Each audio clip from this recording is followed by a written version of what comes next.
Have you ever been forced to choose between the person you love most and the family who raised you?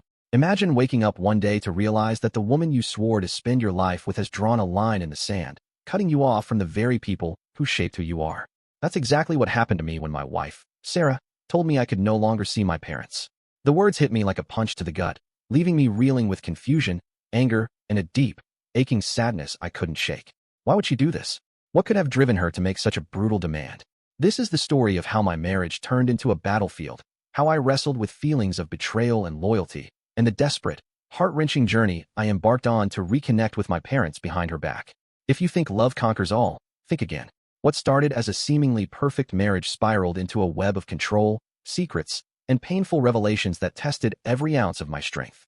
I'm still haunted by the choices I've made, the lies I've told, and the question of whether I've lost more than I've gained. Stick with me as I bare my soul about the emotional storm that tore through my life, the unexpected truth I uncovered about Sarah's past, and the fragile hope I'm clinging to for a future I can't yet see. You won't believe the lengths I went to just to hear my mom's voice again. I grew up in a small, tight-knit community in rural Tennessee, in a town called Maple Hollow, where everyone knew everyone, and family was everything.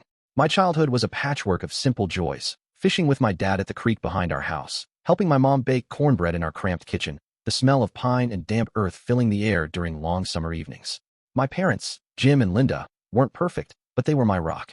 Dad was a gruff, no-nonsense mechanic who taught me how to fix anything with a wrench and a little patience, while Mom was the soft-spoken heart of our home, always ready with a hug or a piece of advice. They sacrificed everything to give me a good life, working long hours to put me through community college so I could escape the dead-end jobs that trapped so many in our town. I owed them everything, and I never imagined a day would come when I'd be forced to turn my back on them. I met Sarah in my mid-20s during a summer internship in Nashville, about an hour's drive from Maple Hollow.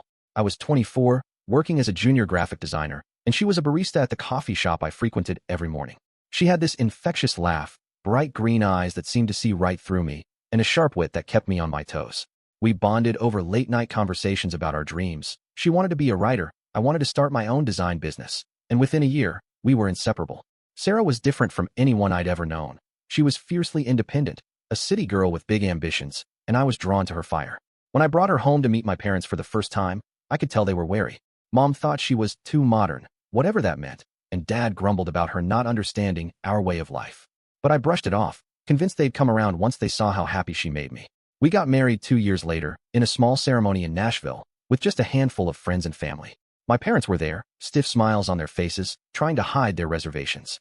Sarah's family didn't show up. Her parents had passed away when she was a teenager, and she didn't talk much about her past, something I respected at the time. I thought our love was enough to bridge any gap, to smooth over the rough edges between her and my folks. For a while, it seemed to work. We settled into a modest apartment in Nashville, building a life together. I landed a steady job at a local ad agency, and Sarah started freelancing as a copywriter. We'd visit Maple Hollow every few months, enduring the awkward silences at the dinner table, but I told myself it was just a matter of time before everyone warmed up to each other. The cracks started showing about 3 years into our marriage. It was subtle at first. Sarah would make offhand comments about my parents being overbearing or stuck in the past. She'd roll her eyes when I'd mention calling Mom to check in, or she'd find excuses to skip our trips to Maple Hollow. I tried to talk to her about it, but she'd shut down, saying she just didn't feel comfortable around them. I didn't push, not wanting to start a fight, but it hurt. My parents weren't perfect, sure. Dad could be stubborn, and Mom had a habit of meddling, but they were family. I couldn't understand why Sarah seemed to resent them so much, especially since they'd never done anything outright to hurt her. Then came the ultimatum. It was a rainy evening in late November, just after Thanksgiving of 2021. We were sitting on the couch, the TV droning in the background, when I mentioned planning a trip to Maple Hollow for Christmas. Sarah's face darkened, her jaw tightening in a way I'd come to recognize as a warning sign. Before I could say anything else, she turned to me, her voice cold and steady, and said she didn't want me going back there anymore. I blinked, thinking I'd misheard her, but she repeated herself, her words slicing through the air. She didn't want me seeing my parents, calling them, or having any contact with them. Period. I sat there, stunned, my heart pounding in my chest as I tried to process what she was saying. When I asked why, her eyes filled with tears, but her voice stayed hard. She said it was for our future, that my parents were holding me back, dragging us into a life she didn't want. I felt a surge of anger mixed with disbelief. How could she ask me to cut off the people who'd raised me, who'd loved me unconditionally? That night, I couldn't sleep. I lay in bed next to her, staring at the ceiling, my mind racing with questions. What had my parents done to deserve this? Was there something I was missing, Some hidden resentment Sarah had been harboring all this time? I thought about the life we built, the dreams we shared, and wondered how I could balance my love for her with my loyalty to my family. The idea of not seeing mom and dad, of not hearing dad's gruff laugh or tasting mom's cornbread ever again, felt like losing a piece of myself. But I also couldn't imagine losing Sarah, the woman I'd promised to stand by no matter what. I was torn, caught between two worlds, and the weight of that conflict crushed me. For the next few weeks, I tried to reason with her. I'd bring it up casually, hoping to understand her perspective, but every conversation turned into a fight.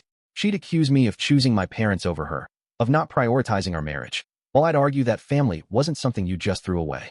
The tension in our apartment grew suffocating, every silence heavy with unspoken resentment.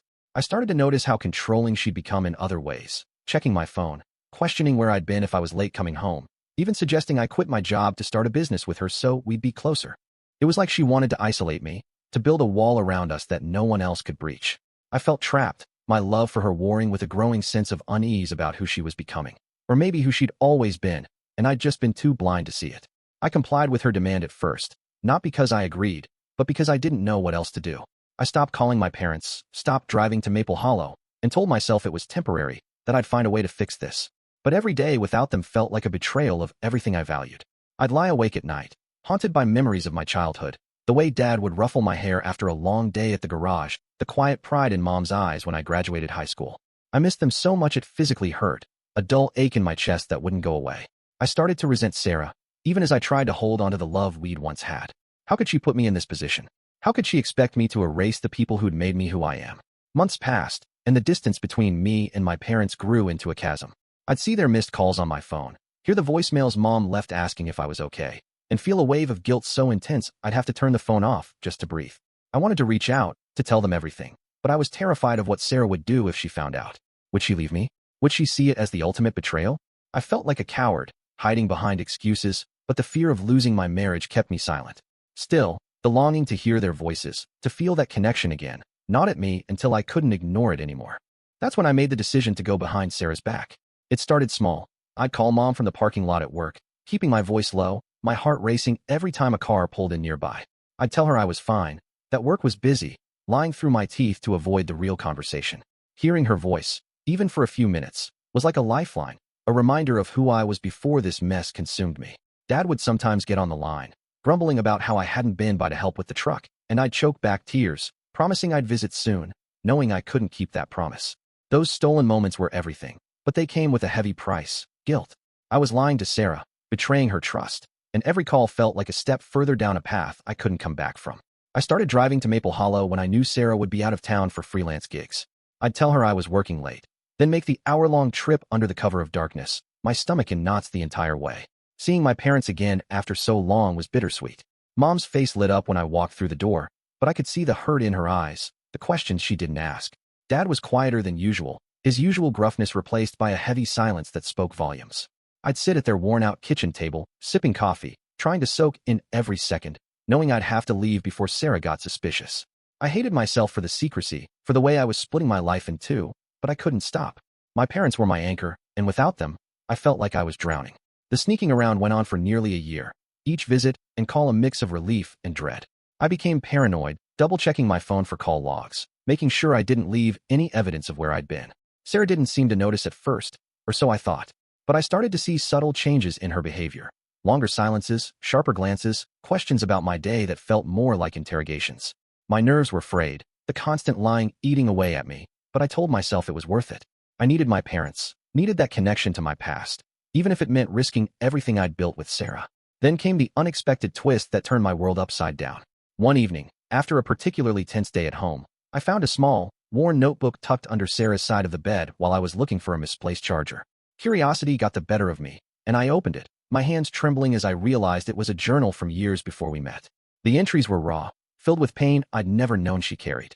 She wrote about her childhood, about losing her parents in a car accident when she was 15, about being shuffled between foster homes where she felt unwanted and unseen. One entry stood out, dated just a few months before our wedding. She wrote about how terrified she was of losing me, of being abandoned again, and how she saw my family as a threat, a reminder of everything she'd never had. She admitted to herself that she wanted to keep me close, to build a life where no one else could take me away from her. Reading those words, I felt a flood of emotions crash over me. Compassion, because I finally understood the root of her fear, the deep scars she'd hidden from me. Anger, because she'd let that fear control our lives, pushing me to cut off my own family instead of trusting me with her pain. And guilt, for not seeing it sooner, for not pushing harder to understand why she felt the way she did. I sat on the edge of the bed, the notebook heavy in my hands, tears streaming down my face as I realized how much we'd both been hurting, how much we'd failed to communicate. Her ultimatum wasn't about my parents. It was about her own trauma, her desperate need to protect what little security she'd found with me. I didn't confront her right away. I couldn't. I needed time to process, to figure out what this meant for us. Part of me wanted to tell her I'd read the journal, to lay everything bare and start over with honesty. But another part of me was terrified of what that would do to our already fragile marriage. Would she feel betrayed by my snooping? Would it push her further away? I kept the secret, just as I'd kept my visits to Maple Hollow a secret, adding another layer of deception to the mess we'd created. Instead, I started small, trying to rebuild trust without revealing what I knew. I'd leave little notes for her, reminding her how much I loved her, how committed I was to our life together. I'd suggest therapy, framing it as a way to strengthen our bond, hoping she'd open up about her past on her own terms. She was hesitant at first, but eventually agreed, and those sessions became a lifeline, a space where we could start to unpack the weight we'd both been carrying. I didn't tell her about seeing my parents, not yet, but I stopped hiding my longing for them, mentioning memories of Maple Hollow in passing, testing the waters to see how she'd react. Sometimes she'd tense up, other times she'd listen quietly, and I clung to those moments as signs of progress. But progress was slow, and the strain remained. I still visited my parents in secret, unable to fully let go of that connection, even as I worked to mend things with Sarah. Every trip felt like a betrayal, every call a lie, and I hated the person I was becoming. I wanted to be honest, to tell her everything, about the visits, about the journal, but fear held me back. What if honesty destroyed us? What if it was too late to fix what we'd broken? Now, as I sit here reflecting on the past few years, I find myself at a crossroads. Therapy has helped, and Sarah has started to share more about her past, her fears, the pain she's carried since she was a child. I see glimpses of the woman I fell in love with, the one who laughed so freely, who dreamed big with me. But the trust between us is still fragile, a thin thread that could snap with one wrong move. I'm still hiding my connection to my parents, still living a double life, and the weight of that deception is crushing me. Do I come clean, risking everything for the chance at true honesty? Or do I keep this secret, hoping time will heal the wounds without forcing me to lay everything bare? I'm also wrestling with what family means to me now. My parents are aging, and every visit reminds me how little time I might have left with them. I want to be there for them openly, without guilt or fear, but I don't know if that's possible without sacrificing my marriage.